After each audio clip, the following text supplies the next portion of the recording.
नाम सृजल काफ्ले। म कक्षा 11 मा पढ्ने विद्यार्थी हो र आजको यो वार्षिक उत्सवको प्रोग्राममा हामीले साइन्स प्रोजेक्टको रूपमा एउटा यो बाँदरहरू र विभिन्न पशुपन्छीहरूलाई धपाउने खालको एउटा मेसिन गराएका छौँ।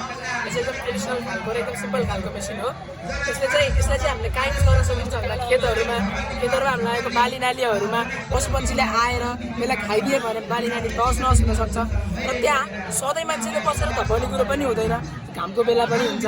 त्यसो हुँदै गर्दाखेरि हामीले बाली नाली सिँचाइ गर्दै गर्दा त्यो जुन पानी हुन्छ त्यसलाई युटिलाइज गरेर रिसाइकल गरेर त्यसमा हामीले पानी हालेर अनि यसलाई यो पुरै भरिन्छ र घोराएर तल ल्याउँछ। अनि यो जब तल गएर ठुकिन्छ नि त्यो आवाजले चाहिँ के हुन्छ भन्दा आएका पशुपन्छीहरू मान्छे रहेछ भनेर भाग्ने गर्छ र यसो हुँदै गर्दाखेरि मान्छे पनि बस्नु परेन।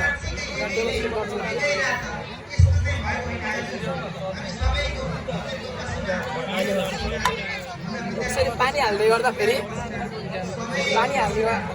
यहाँको वेट बढेर के भयो, यो तल आयो र तल गएर पानी तल गराहरूमा नि गयो भने यो पछाडिको भागले चाहिँ त्यहाँ तल हानेर मान्छे छन् भन्ने अहसास पनि गरायो।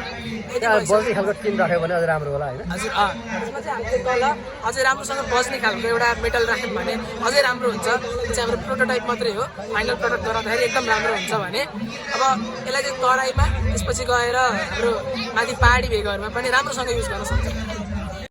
यस्तै नयाँ कुराको जानकारीका लागि सब्स्क्राइब गर्नुहोस् हाम्रो च्यानल। धन्यवाद।